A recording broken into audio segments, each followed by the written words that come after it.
अस्सलाम वालेकुम, मैं हूं तला अहमद, आपका प्रॉपर्टी कंसल्टेंट और आप देख रहे हैं मेरा यूट्यूब चैनल अल रैयान प्रॉपर्टीज।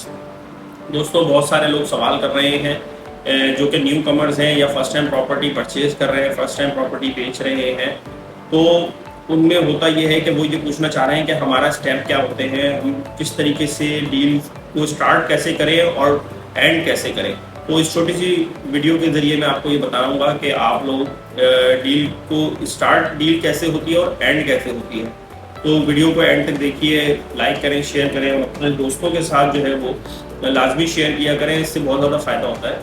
हमारा जो स्टेप नंबर 1 है वो ये है कि प्रॉपर्टी को चूज़ करना, प्रॉपर्टी सेलेक्ट करना। यानी आप अगर एज अ रियलेटर किसी के साथ काम कर रहे हैं तो आपने विजिट करवा के पहले उसको प्रॉपर्टी पसंद करवानी है।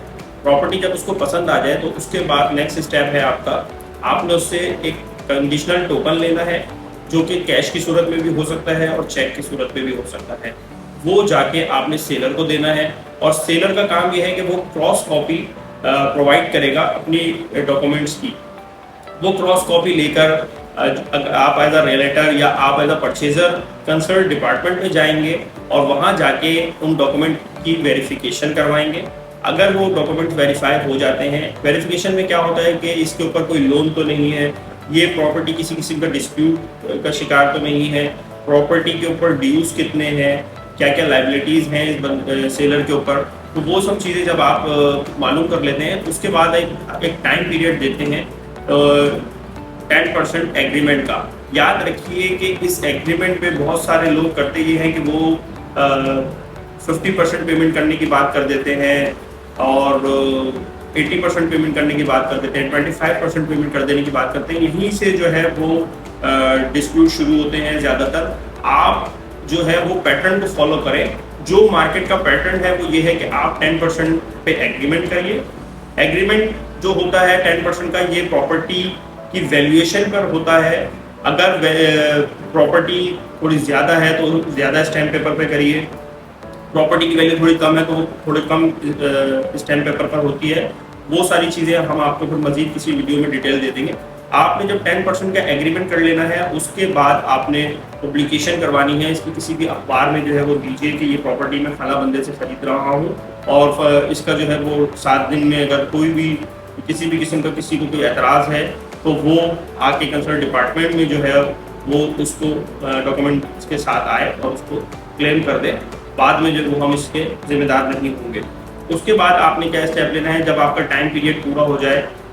और एक बात याद रखिएगा कि जो भी एग्रीमेंट साइन कर रहा हो, चाहे वो सेलर हो चाहे वो परचेजर हो, वो एग्रीमेंट को लाजमी पढ़े। उसके अंदर जो टाइम डिसाइड हुआ है वही लिखा हुआ होना चाहिए, जो टर्म्स एंड कंडीशन डिसाइड हुई है वही लिखी हुई होनी चाहिए। आपका नाम, आपका शनाख्ती कार्ड नंबर सही होना चाहिए, प्रॉपर्टी का एड्रेस सही होना चाहिए।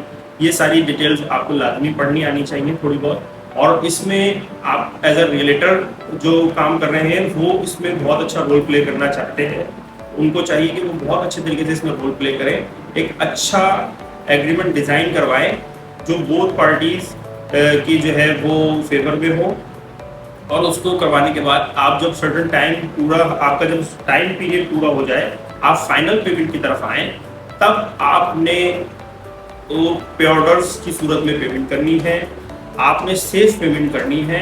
आपने ऐसी पेमेंट नहीं करनी कि लोग गलती क्या करते हैं, टैक्सेस बचाने के चक्कर में या कोई और दीगर बैंक ट्रांजैक्शन बचाने के चक्कर में कैश इंसिस्ट करते हैं कि यहाँ पे कैश हम दे देते हैं, कैश हम ले लेते हैं। यहाँ पे जो है वो आपको एज अ रियलेटर इस बात को अपना रोल प्ले करना है और इस बात को इंडोर्स करवाना है कि पेमेंट कोशिश करें कि पे ऑर्डर्स के ही थ्रू हो। इसमें चीटिंग, फ्रॉड और दीगर मामला से बचने की गुंजाइश होती है जब आप पे ऑर्डर्स के थ्रू पेमेंट करते हैं। और हाल बता ये है कि छोटी मोटी पेमेंट जैसे हो गई, कुछ ड्यूज हो गए या कुछ टैक्सेस हो गए, ये आप कैश की सूरत में या एजेंट का कमीशन जो होता है ये आप कैश की सूरत में कर सकते थे। और कंसर्न रजिस्ट्रार हो गया या सोसाइटी ऑफिस का अगर ट्रांसफ़र है तो सोसाइटी ऑफिस में जाकर आप जो है वो सेल डीड या ट्रांसफ़र के प्रोसेस को जो है वो एग्जीक्यूट करवा सकते हैं। उससे पहले आपने अगर कंस्ट्रक्टेड प्रॉपर्टी ली है और आपका कमिटमेंट ये है कि आपको वेकेंट कंडीशन में चाहिए, तो आपको पहले जाकर उस प्रॉपर्टी को विजिट करना होता है।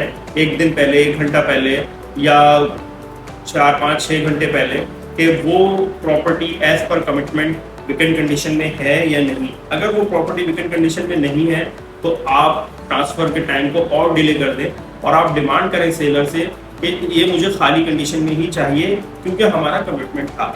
अमूमन गलती ये देखने में आई है कि लोग गलती क्या करते हैं, म्यूचुअल अंडरस्टैंडिंग के थ्रू जो है वो सेलर को टाइम दे देते हैं प्रॉपर्टी में रहने का या बैठने का, वहाँ से जो है वो फिर मामला ख़राब होना शुरू हो जाते हैं। ये गलती ना करें और मेरी वीडियोस को देखिए, इनको अपने दोस्तों के साथ शेयर करिए। इस वीडियोस में कोई चीज़ अगर आपको ऐसी लगे कि मैं मिस कर गया हूँ तो मुझे कमेंट पे मुझसे पूछ लीजिए, मेरे व्हाट्सएप नंबर पर रब्ता करिए और हमारे चैनल के साथ जुड़े रहिए अल रैयान प्रॉपर्टीज़। इसके ज़रिए हम आपको छोटी छोटी अवेयरनेस, प्रॉपर्टी से रिलेटेड अवेयरनेस देते रहते हैं। अस्सलाम वालेकुम।